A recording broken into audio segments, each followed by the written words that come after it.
ગોધરા નજીક સરકારી અનાજ સગેવગે કરવાના કૌભાંડનો થયો પર્દાફાશ। ગોધરાના લુણાવાડા હાઈવે પર ગરીબોના અનાજના કાળા કારોબારનો પર્દાફાશ થયો। છબનપુર નજીક અમરદીપ હોટલ પર સરકારી અનાજનો જથ્થો ઝડપાયો। 4 જેટલા ટ્રકમાંથી અનાજની ચોરીનો એસઓજીએ પર્દાફાશ કર્યો। ફોર્ટિફાઈડ ચોખાના 14 કટ્ટા, એક ટ્રેક્ટર સહિત 7 લાખનો મુદ્દામાલ જપ્ત। પોલીસે 7 લાખનો મુદ્દામાલ જપ્ત કરી જિલ્લા પુરવઠા વિભાગને સોંપ્યો છે।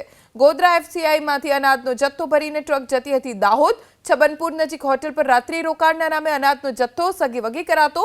જિલ્લા પુરવઠા વિભાગે આમાં કોની સંડોવણી છે તે દિશામાં તપાસ શરૂ કરી છે।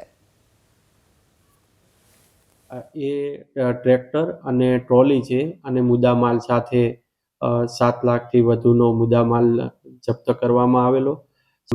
કંડક્ટર છે તેની પાસેથી જેને ટીપી કહેવાય છે ટ્રાન્સપોર્ટ પાસ મળી આવેલ અને એ ટ્રાન્સપોર્ટ પાસના આધારે જોતા આ જથ્થો છે એ ફોર્ટિફાઈડ ચોખા ભામૈયા ખાતે આવેલો જે એફસીઆઈનું ગોડાઉન, ડ્રાઈવરોએ આ ટ્રકોને ડાયવર્ઝન કરી અને રાત્રિના સમયે ત્યાં હોટલે મૂકી આ ડ્રાઈવરોએ કાળા બજાર કરવાના હેતુથી માલ સગેવગે કરી અને આ જથ્થો છે એ જથ્થો ડાયવર્ઝન કરતા જણાઈ આવેલ છે।